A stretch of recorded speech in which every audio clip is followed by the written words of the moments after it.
Welcome to the Creator's Covenant, a modern exploration of timeless truths of faith. Centered on the Quran as the sole source, we examine sacred texts, history, and science to reveal humanity's purpose, our bond with the Creator, and our destiny beyond life. Discover divine wisdom and Quranic insights.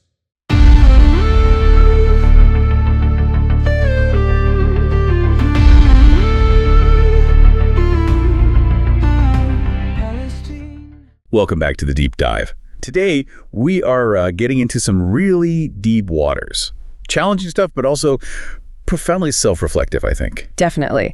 We're tackling the meaning of eternal faith, Iman, and what it really means to go beyond just, saying you believe to actually having tested conviction. Our entire exploration today, it's crucial to state this up front, is grounded entirely in the research and analysis of Dr. Khaled Waleed. He's the owner of the Almighty Covenant YouTube channel. That's right. And his work operates on a very strict, uncompromising premise, relying only on the clear, unambiguous verses of the Quran, the Muqammat. Okay. And then using extensive critical studies of history, science, comparative sacred texts, but using those purely as tools. Tools to test the Quran itself, not as sources of faith. Exactly. Tools to verify the integrity and the divine origin of the book, ultimately trying to uncover humanity's real purpose. Wow. Okay. That sets an incredibly high bar. It's not just academic then. It feels like a call for, real intellectual honesty and self-assessment. It really is. And the core question driving all of Dr. Waleed's analysis is sharp, very direct. Are we, as individuals, maybe as members of religious groups, truly believers? Are we mu'minin in the Creator? Or are we just claimants? Yeah. Operating on tradition, what we inherited, maybe just trust. Precisely. And what's immediately striking is his observation about, the whole global landscape of faith. He points out, the widespread talk of faith and piety, it's everywhere, right? Across Sunni, Shia, Catholic, Protestant, Orthodox groups, rabbis, Hindus, Buddhists, you name it. They all claim a deep connection to some supreme power, don't they? Often with lots of texts or history to back it up, or so they believe. They do, but Dr. Waleed's research throws down an immediate challenge right from the start, a textual challenge, suggesting that despite all these strong claims, maybe most aren't actually believing in the way the Quran defines it. And this hinges on a specific piece of Quranic evidence. Yes, a really potent verse from Surah Al-Hujurat, chapter 49, verse 14. It's kind of the linchpin for this whole discussion. Okay, what does it say? It states, Kolati larabu ammanna, kwalam tuminu walakin kulubas nambal lama yadkuri lamanu fi kulubikum. Which translates roughly as, the Bedouins say, we have believed. Say, you have not believed, but say, we have submitted, for faith has not yet entered your hearts. Wow. Yeah, it draws a foundational, absolutely definitive distinction right there in the text. Submission versus actual belief. So that really sets our mission for this deep dive, doesn't it? We need to unpack that difference between Islam, meaning submission here, and Iman, that tested conviction according to Dr. Waleed's framework. Exactly. We need to figure out what are the necessary components for true tested faith and how rigorous scientific style evidence plays a role in assessing ourselves honestly. Are we mu'minun? So the journey to Iman has to start with that baseline distinction, submission versus conviction. Let's clarify Islam first in this specific context, maybe divorced from how it's commonly understood religiously. Right, so Dr. Waleed defines Islam here as simple, almost unthinking submission. Submission to the observable, material, physical truths that our senses, eyes, ears, brain, mind recognize immediately. So it's not really a theological state you achieve through prayer or ritual in this definition? No, not at this level. It's more like an automatic baseline state of being, something all creatures are in. Like his mere principle idea.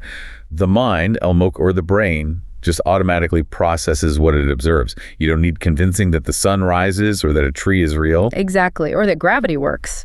You see it, you process it, you submit to that reality, whether you think about it or not. So in that sense, we're all born Muslim submitters, submitted to our environment, breathing, life cycles, just because we perceive them. That's his point. Every creature born on earth is in the state of basic submission. The Quran itself provides observable signs, yes, for those who eventually do progress to belief. But the initial act, the passive observation itself, that just establishes this baseline submission. Correct. And that leads us to the next crucial stage, because obviously passive observation isn't the end goal. Dr. Waleed makes a distinction between marifa, which is like knowledge or recognition, and ilm, which is more like science or expertise. Can you break that down? Sure. Marifa is the initial step: identification, data collection, recognizing things, learning the name for the sun, identifying a brand of bread, knowing the earth is round because someone told you or you saw a picture. It's cumulative knowledge where you just gather it. Right. But here's where it gets really interesting, because that passive knowledge, that marifa, it's just not enough for real faith in this model. Okay. Knowledge only transforms into ilm, that scientific certainty, through active work. Repeated experience, rigorous testing, trial and error, basically the scientific method applied personally. And the certainty, it starts as data in the head, but then it has to move somehow past just intellectual agreement into the heart, the seat of real conviction. Yes. And iman, faith, or maybe better, tranquility. It's the final, unshakable stage. When that ilm, that tested knowledge, becomes so deeply embedded through your own vigorous experience and testing. So deep that questioning just stops. Right. It achieves itminan.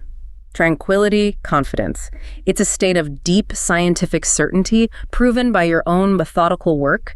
It allows you to proceed, as Dr. Waleed puts it, with closed eyes because you know the path is true from testing it. It sounds robust. Proven, unshakable. Like the difference between reading a recipe and actually baking the cake successfully 100 times. That's a good analogy. Or hearing a physics theory versus being the engineer who applies it successfully under pressure again and again. You move from hearing to knowing internally. Let's try another analogy maybe. Marifa is like reading about aerodynamics. Ilm is becoming the aerospace engineer who runs the wind tunnel tests, verifies the data, designs the wing. Exactly. And iman is when you confidently board the plane you designed, knowing with tranquil certainty it will fly, not based on hope, but on your tested, internalized knowledge of the principles. You act on certainty. Okay, that makes sense. But if we're all submitting to physical reality anyway, if we're all Muslims in that basic sense, why do humans spend so much time and energy worrying about metaphysics? Why the big questions? That leads right into the philosophical gap Dr. Waleed highlights: mere submission. That basic Islam, it doesn't answer those deep existential questions, does it? Why are we here? What's the point of life? What is death, really? And he contrasts our search for meaning with animals, plants, insects. Yeah, they are fully submitted to their physical reality, and for them, that's enough. They live, they die, they don't seem to question a creator or their grand purpose. They don't need iman. He also brings up lifespans, right? The huge difference, microseconds for some creatures, maybe 120 plus years for humans. Yes, that vast variance in his analysis points to something specific: a structured, deliberately elongated purpose for human existence. And that purpose is discovery and exploration. So we got the long journey specifically to undertake this process, to gain that tested conviction that itminan, which other creatures don't need. That's the argument. The longer lifespan is the opportunity for the rigorous testing required for iman. Okay, so if the goal is this tested conviction, this iman, then Dr. Waleed insists we need tangible, verifiable evidence, proof that goes beyond just observing the physical world. Absolutely. His analysis flat out rejects philosophies built on, fuzzy claims about heaven or hell or rewards without definitive proof. He's explicitly looking for evidence. Evidence that distinguishes real faith from just, saying you have no religion or only believing in science, the material world. Exactly. What he calls the materialist worldview. The challenge is blunt. If no testable evidence exists, then no true faith is possible. He says it plainly. We do not believe except by evidence. La numinu illa bidalil. This demand for scientific-level evidence leads him to look for the unseen creator, and he points out a historical gap. A crucial one, yeah. He asks, why haven't ancient civilizations, Egyptians, Babylonians, Assyrians, Mayans, you name them, despite having incredibly complex religions, elaborate temples, even fighting wars over faith? Why didn't they leave behind clear, universally accepted descriptions or artifacts defining the essence, the mahiyya of the creator? Something concrete. The lack of that universally accepted, verifiable definition suggests to him that the answer, the evidence, must come from a source outside of human history and tradition. It has to be external. And this intensive search process, rejecting human claims, leads him to a book. Yes, the Quran, delivered by a messenger, Muhammad. This becomes the focal point of the investigation for evidence. But the immediate reaction, especially for a skeptical researcher, must be, okay, it's a book, maybe beautifully written, powerful poetry. But how does a book prove a creator exists? How is that the evidence? The answer, according to his analysis, lies within the structure of the book itself. He highlights Surah Al-Imran, chapter 3, verse 7. What does that verse say? It says the book contains clear verses, mukamat, which are the essence, the foundation, and others that are allegorical, mutashabihat, and crucially, it says only those deeply rooted in knowledge, al-rasikuna fi al-imam, accept it all as truth from their Lord. So the evidence isn't just in the content of the clear verses, but in their structure, their coherence, their scientific accuracy. That becomes the testable proof. That's the core of it, the internal consistency, the structure, the logic, even mathematical patterns within the mukamat that's presented as the scientific evidence of its non-human origin. Before fully accepting the Quran based on this internal evidence, though, Dr. Waleed insists on applying the same critical scientific lens to other religious texts and authorities, right? Gospels, Torah, Hadith, Sirah. Absolutely. No free passes. Everything must be tested against the same standard of verifiable truth and internal consistency. And his critique of these other sources is, well, pretty strong. It's profound and uncompromising. He analyzes the Gospels, not just the canonical four, but also others like the Gospel of Barnabas, and his finding is stark. Nowhere does Jesus claim divinity. He cites a Quranic verse to support this view. Yes, Surah Al-Ma'idah 5.116. It depicts God questioning Jesus directly. Did you tell people to take you and your mother as deities besides God? Jesus denies it. For Dr. Waleed, this Quranic verse, being part of the verified book, acts as the ultimate arbiter. So because the claim of divinity isn't, in his assessment, found clearly in the Gospels themselves and is contradicted by the Quran. He concludes that promoting that doctrine makes one, in his direct words, a hypocrite and liar because it contradicts the foundational texts. His defense rests on the supremacy of the mukamat, the clear verses. If a claim can't be clearly supported by the source text and is denied by the Quran, the human interpretation is deemed invalid. And a similar critique is applied to the traditional Islamic narratives, Hadith and Sunnah. Yes, a devastating critique. He examines the sayings and actions attributed to the Prophet Muhammad in traditional Sunni and Shia collections and finds many accounts, again his words, repulsive or in direct contradiction to the spirit and the verifiable scientific coherence of the Quranic text itself. He cites evidence for rejecting Hadith too. He often points to verses like Surah An-Nisa 4.50, which speaks about those who invent lies against God, suggesting that attributing fabricated sayings or actions to the Prophet falls under this condemnation if they contradict the Quran. And this creates what he calls a fundamental schism.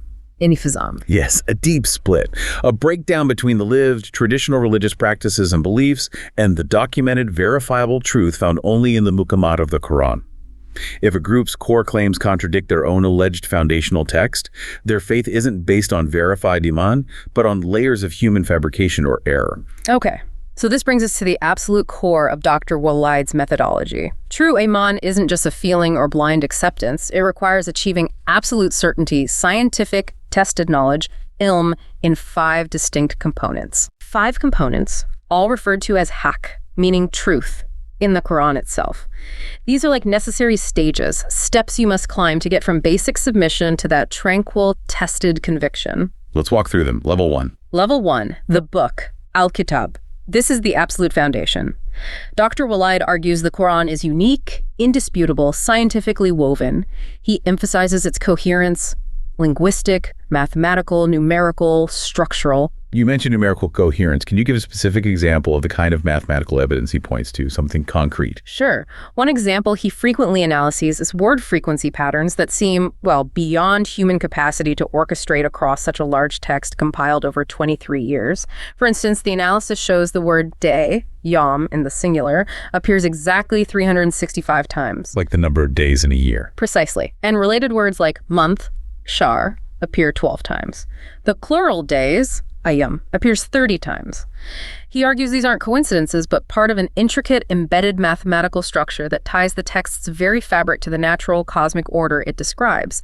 So the conviction isn't just about the message, but the medium itself. Yeah. The verifiable data structure. Exactly. That internal architecture becomes the scientific proof of its origin. So if you become convinced through rigorous study that this book is the truth, he cites Surah 35.31, and what we have revealed to you of the book is the truth, confirming what was before it, then you've secured the first and arguably most crucial stage of iman. It's the master key. Okay, the book is level 1. What's level 2? Level 2, the messengers and prophets, al-rusul wa an-nabiyun. Once you accept the book as the verifiable key, it then acts like a holographic decoder.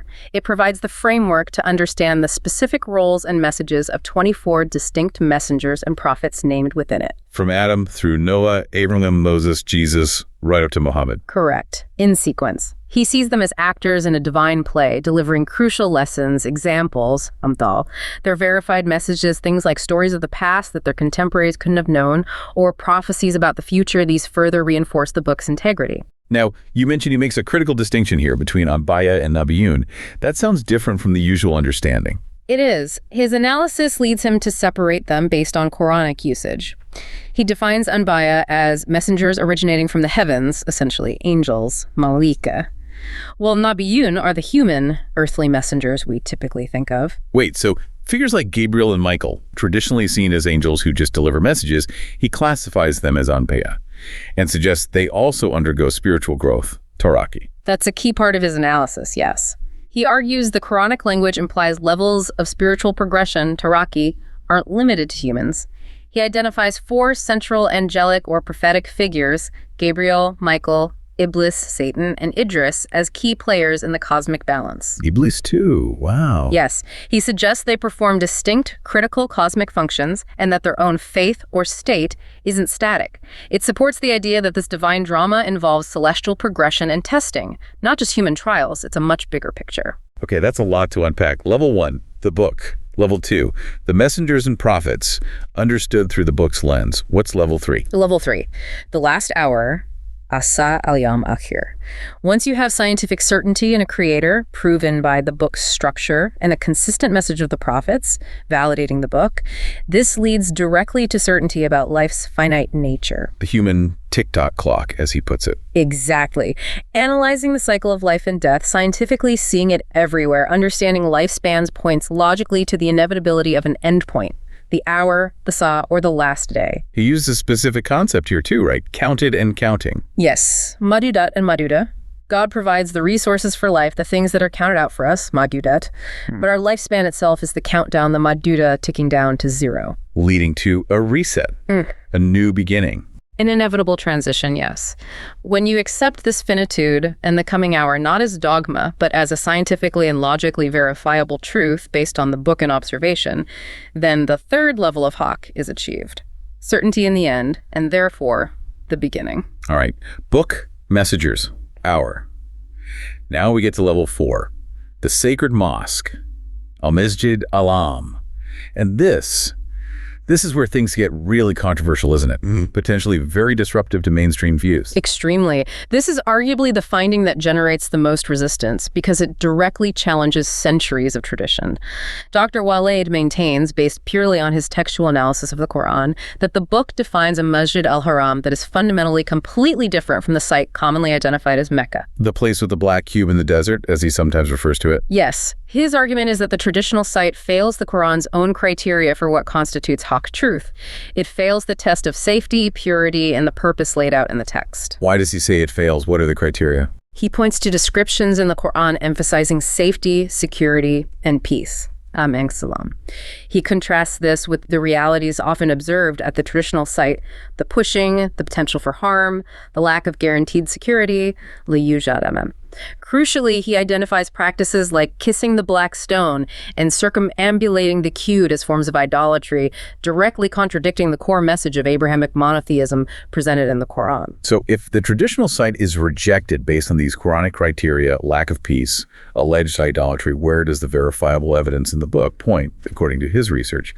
What is the true location? His detailed analysis identifies the true Masjid al-Haram as Baqa al-Quds, essentially Jerusalem. Jerusalem. How does he connect the text to Jerusalem? He relies heavily on correlating specific verses. The Quran mentions Baqa once, describing it as the first house established for mankind, blessed, and a guidance. He links this Baqa to Dar as-Salam, the house of peace, another Quranic term often associated with Jerusalem. He meticulously cross-references descriptions of the sacred site in the Quran, mentions of olives, figs, Mount Sinai, Tir Sinin, with the known geography and history of the Jerusalem area. Showing that the physical descriptions in the Quran match Jerusalem, but don't match the geography around Mecca. That's the core of his geographical and textual argument. He also grounds the rejection of the Meccan site in Abraham's stance against idols. He cites Surah Al-Anbiya 21.57, where Abraham declares, "And by God, I will surely plan against your idols after you have turned your backs and gone away." So Dr. Waleed argues that the practices at the traditional site are the very idolatry Abraham opposed. Precisely. Therefore, since the traditional site is rejected as non-sacred, failing the Quran's own tests for peace, purity, and monotheism, anyone who adheres to belief in that site cannot, in this framework, claim iman in the true Masjid al-Haram. And belief in the true sacred mosque is a necessary level. It's level 4, a foundational pillar required before you can reach the final stage. You have to get this right, based on the book's evidence, not tradition. Which brings us to level 5, Al-Aziz, the final goal.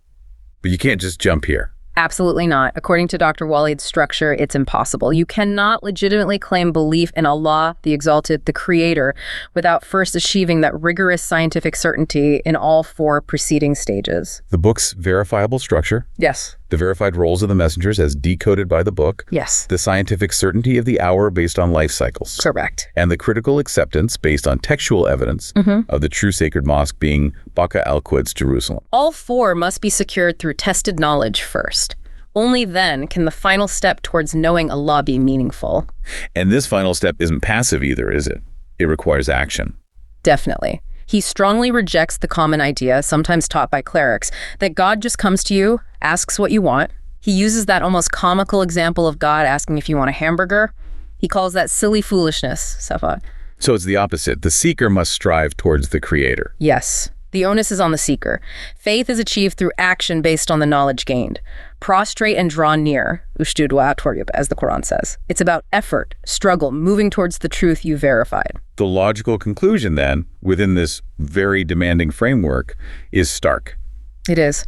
If those first 4 levels of haqq aren't secured through your own personal, tested, scientific knowledge derived solely from the Quran, then any claim to believe in Allah is, from this perspective, simply unfounded, a lie, even if unintentional. This rigorous, text-only scientific approach inevitably leads Dr. Waleed to a sweeping critique of, well, pretty much all established religious groups today. Yes, he argues quite forcefully that all current major religious groups have become fundamentally groups of misguidance, majmu'at dala. He believes they cannot lead anyone to true tested iman because they rely on traditions and texts outside the verified Quran. And he offers specific historical analyses to back this up, beyond just the location of the Masjid al-Haram. Yes, he delves into lineage claims, for instance. He presents research arguing that the traditional story of Hagar and Ishmael being cast out originally occurred, according to texty analyses from Bani Israel, the children of Israel, in the Negev desert in Palestine. Not near Mecca. Not according to the sources he privileges. He asserts the Meccan version of that narrative is a later fabrication, a stolen lie, aktuba masruka, adopted by groups who had already deviated from the original pure textual message. So this implies a pattern of deviating from original sources and adopting corrupted narratives. That's his argument.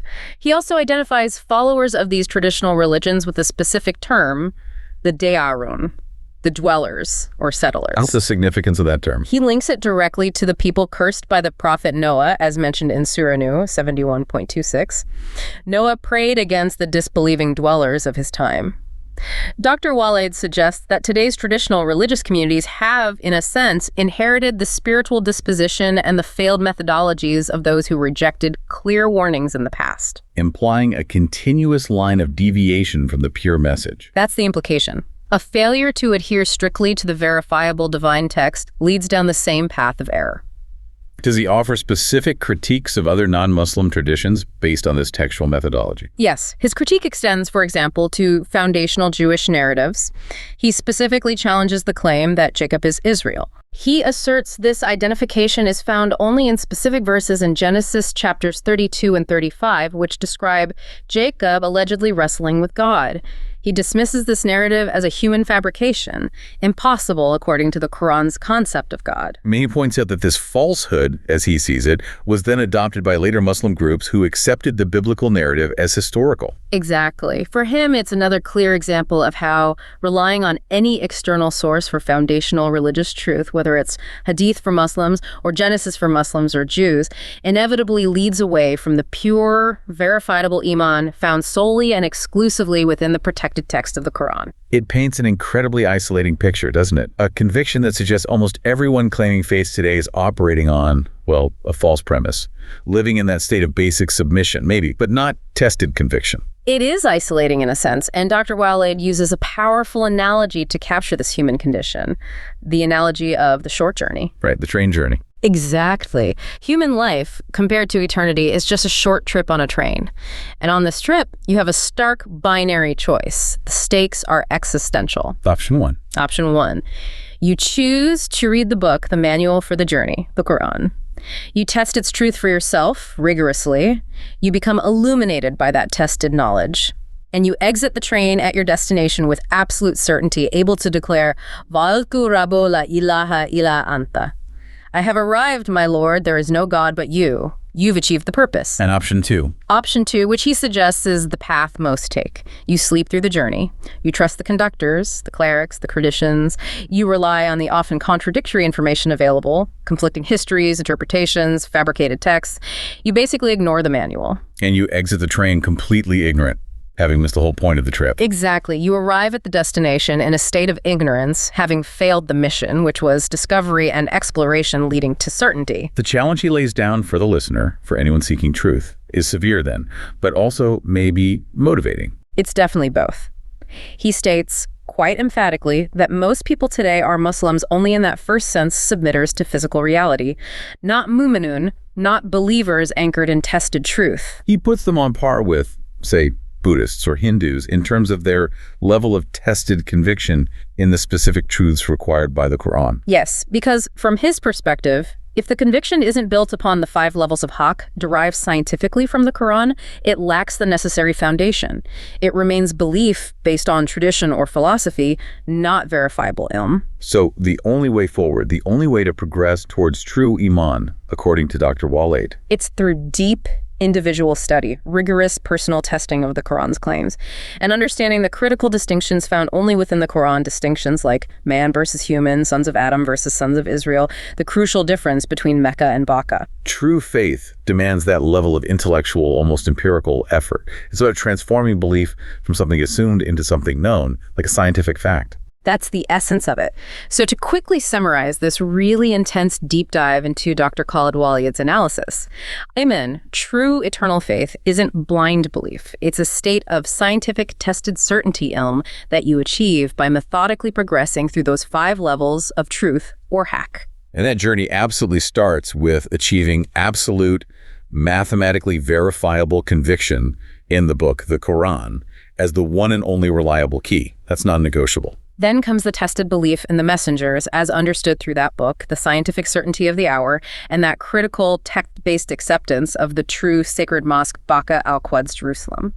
Only after securing all 4 of those through tested knowledge can someone truthfully, meaningfully claim belief in Allah, the Exalted, based on that knowledge, not just assumption or tradition. We've seen how Dr. Waleed's findings draw a razor-sharp line between simply submitting to observable reality, which everyone does, and achieving that profound conviction iman, which requires relentless personal testing of the unseen, guided solely by the verifiable text. It really is a call for intellectual honesty, for applying scientific rigor to matters of faith, and for potentially rejecting centuries of human tradition if it contradicts the clear, verifiable text. Absolutely.